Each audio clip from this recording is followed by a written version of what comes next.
Windmaker, qu'est-ce que c'est? C'est une solution technologique qui va venir récupérer le vent qui est généré par le passage des véhicules, donc aussi bien les voitures, les trains et pourquoi pas même les avions dans un futur un peu plus lointain. Mais en plus de ça, on va également récupérer le vent naturel. Donc vous cumulez les deux, vous avez une source, je dirais quasiment inépuisable, enfin pas quasiment, inépuisable d'énergie, mais surtout vous avez une source d'énergie qui est beaucoup plus régulière que toute autre source d'énergie renouvelable. Voilà, pendant mon travail, j'avais envie de créer une entreprise et j'ai eu cette idée-là.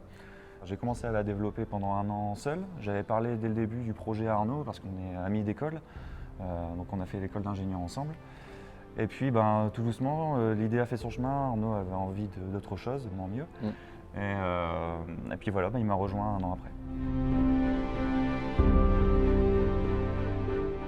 C'est du vent qui est quand même assez compliqué à récupérer, le passage des véhicules.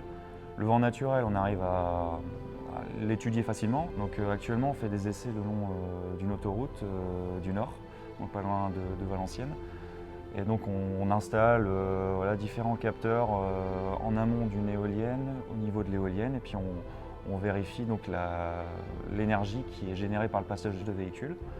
Et puis après, cette énergie est stockée sur des batteries. Donc on travaille aussi sur toute cette technologie de stockage pour rendre autonomes les équipements derrière. L'intérêt du projet donc, de Windmaker, c'est vraiment rendre autonome des énergies. Donc l'idée, ce n'est pas de venir créer des énormes champs en fait, ou des kilomètres d'éoliennes de Windmaker, c'est véritablement produire une énergie locale et sur mesure pour un équipement donné. Donc un exemple concret, c'est vous avez demain une station essence qui va s'équiper en bornes de recharge pour des véhicules électriques. L'idée, c'est que ces bornes de recharge soient alimentées avec la solution de Windmaker, donc avec une énergie propre. Mais après, dans des équipements à part entière de l'autoroute, on pense notamment aux panneaux à message variable, vous savez, les panneaux qui vous indiquent s'il y a un accident, votre vitesse, etc. Pourquoi pas après, demain, des péages. Et après, il faut savoir que demain, les autoroutes vont être de plus en plus connectées, ces autoroutes vont être intelligentes, donc il va y avoir des équipements à venir alimenter. On va exploiter le vent venant des 2 sens de circulation.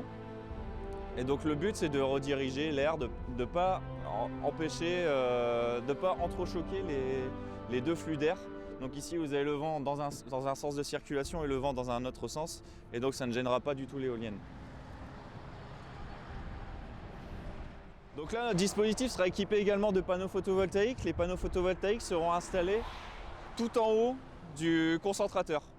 Vu qu'on a cette surface de disponible, voilà, on aura à peu près 1,50 m² de panneaux photovoltaïques pour alimenter nos équipements.